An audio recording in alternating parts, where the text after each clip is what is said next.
If that would be in his mind to go and to put some harm on Roy or anybody else, then it would be terrible.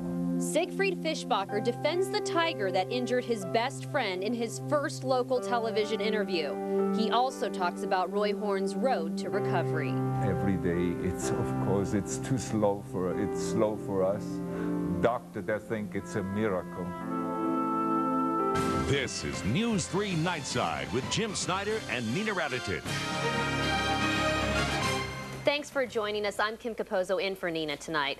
The show will go on for the magical duo Siegfried and Roy, despite a recent tragedy that has Roy Horn in critical but stable condition tonight. Siegfried says he and Roy will get through this together, and their magic will live on in other projects. This afternoon, I sat down with Siegfried for his first local television interview at the Jungle Palace compound off Vegas Drive. He told me he sees more strength in Roy's eyes every day. Can I tell you something I see on your face and in your eyes? I know that everyone's trying to put up a strong front, and that is impressive, but I can see in your eyes there's a lot of pain. This is the toughest time of my life anyway. But we're gonna go through this. We have gone through many times behind the scene, the things. Tough times, you know, but it was never with an animal. Siegfried says seeing his partner of 44 years pulled off stage by one of their tigers broke his heart. But now he's trying to stay positive, and he is optimistic about Roy's recovery. Last night I left him and he had a thumb up. Today when I talked to him, he gave me the peace sign and the love sign. Siegfried is working hard to get the point across that, in his opinion, the tiger, Monocore, was not at fault for Roy's injury. It was definitely an accident, and I know what I saw. If that would be in his mind to go and to put some harm on Roy or anybody else, then it would be terrible. Then Roy wouldn't be here. Bernie Yuman has been Siegfried and Roy's manager for years, and he credits a special group of people with saving Roy's life. The paramedics who saved his life on the way to UMC Trauma Center, the surgeons, that team of surgeons at UMC Medical Center are perhaps the best on the planet. When he was brought in there, he was hanging on to his life by a thread, and they saved him. I asked Siegfried if he would ever consider teaming up with casino executive and friend Steve Wynn again, but he was quick to point out that his main focus right now is on Roy getting better. Is there any chance that Siegfried and Roy end up on a stage together again in some form? Definitely, because Siegfried and Roy will be always Siegfried and Roy. And we had a goal to go out this, and this is not just we put a show together, we put a life together. And this life we will finish up together. When I asked about the overwhelming show of support from our community this past week, Siegfried got a big smile on his face. Love and peace, and thanks for the prayers, and thank for all what you have done.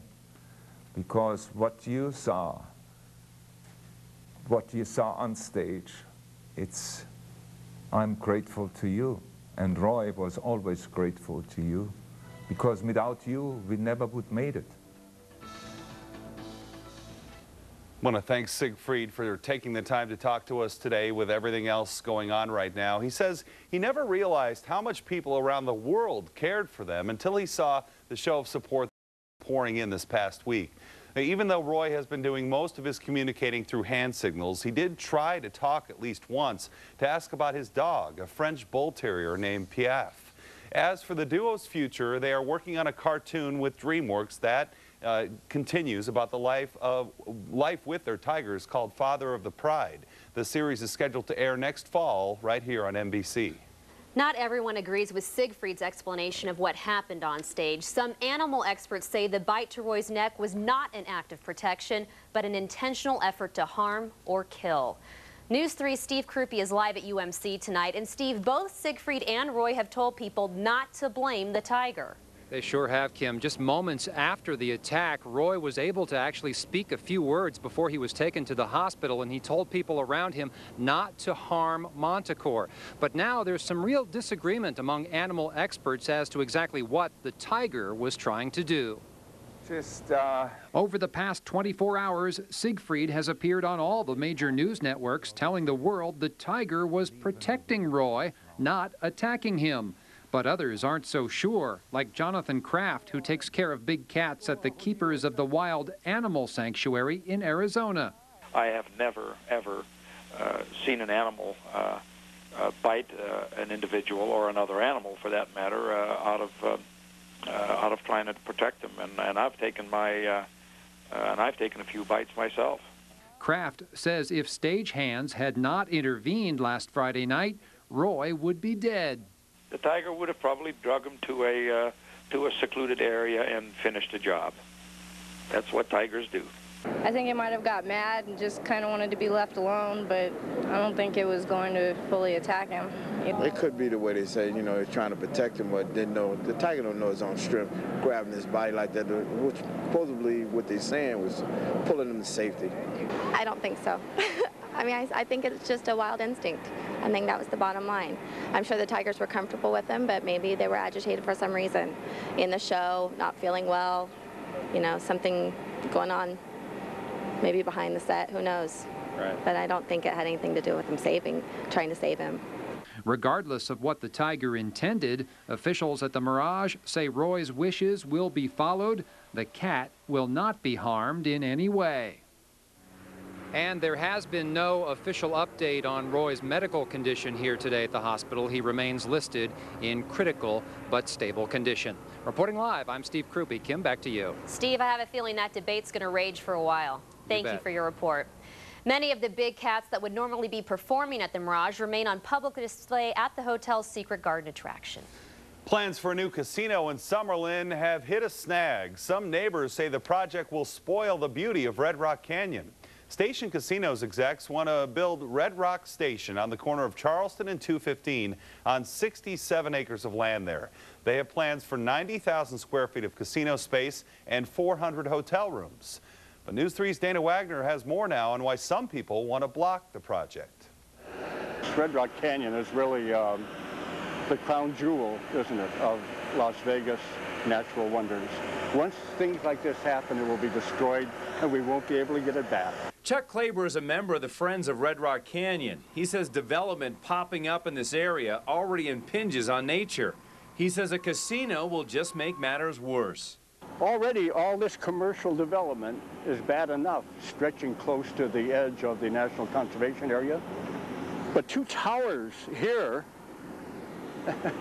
it's self-evident. I said a wart on the end of your nose. Station Casinos already has the zoning to build a large casino and hotel. Initially, it'll include movie theaters, bowling alleys, sportsbook, 400 hotel rooms, spa, and amphitheater.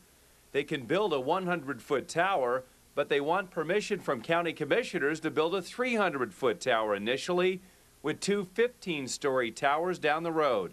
Company spokeswoman Leslie Pittman is out of town, but she told us by phone, "I'd like to see their concerns. Maybe we could address them, but this project will be built." Keep it to 75, 80 feet, low enough that it's not going to impinge on this beautiful accident of nature that we'll never get back again. It's in our hands not to destroy that, and that's what things like this are doing. Dana Wagner, News 3. The County Planning Commission had planned to talk about this project at their meeting tonight, but station's executives decided to delay their presentation for 2 weeks. Bosses at the Palms Casino found guilty of breaking federal labor laws. An administrative judge says casino execs illegally fired and threatened workers who tried to form a union. Judge Burton Litvak says they even went as far as creating company rules that prohibited employees from engaging in their federally protected rights. It is against the law to intimidate workers to keep them from joining a union. We tried to contact the Palms for a comment tonight, but they did not return our calls. The local mother accused of beating her kids to death with a baseball bat is being sent to a mental health facility. Today, 40-year-old Sylvia Ewing was ordered to a state center in Sparks, Nevada. That's up near Reno. She'll remain there until doctors decide if she is competent to stand trial. According to medical and psychiatric records, Ewing suffers from hallucinations in which she hears commands from Jesus Christ. Police say Ewing beat her 8-year-old son and 4-year-old daughter to death while her husband was at work. I listed her cause as gunshot wound of the chest. Today, witnesses were called in the trial of Pasquale Lozano. He's accused of killing Genesis Estrada and injuring her younger sister Heidi in a drive-by shooting last fall. Lozano's attorney says there's no evidence proving Lozano fired the murder weapon because no gunshot residue was found on his hands when he was arrested. The trial is expected to last about a week. A home in Henderson went up in flames today, and the fire was set on purpose by firefighters. This vacant house in Pecos and Serene was set on fire for a training exercise for Henderson firefighters. It gives fire crews real-life experience on how to fight house fires. Firefighters planned out every detail of this live burn to make sure no one got hurt and the flames didn't spread to other properties. He was there hours before 17-year-old football star Johnny Aquino overdosed on cocaine. And now the school district is upholding its decision to keep the football player out of Boulder City High. James Hagan spoke exclusively with News 3's Kendall Tenney, where he said drug tests disprove claims that he was involved with drugs. But Hagan admits he did drive Aquino to pick up the drugs that took his life hours later. So we went and got the beer and we came back, and Johnny went in the house with him. And then Johnny bought cocaine, which he told me when we got back to the party. Hagan says he left when he saw drugs, but admits his friends were, quote, users. He has one more chance to appeal the district's decision. The school also suspended 3 other students. They'll spend up to 9 weeks in Opportunity School before going back to Boulder City High. Still ahead here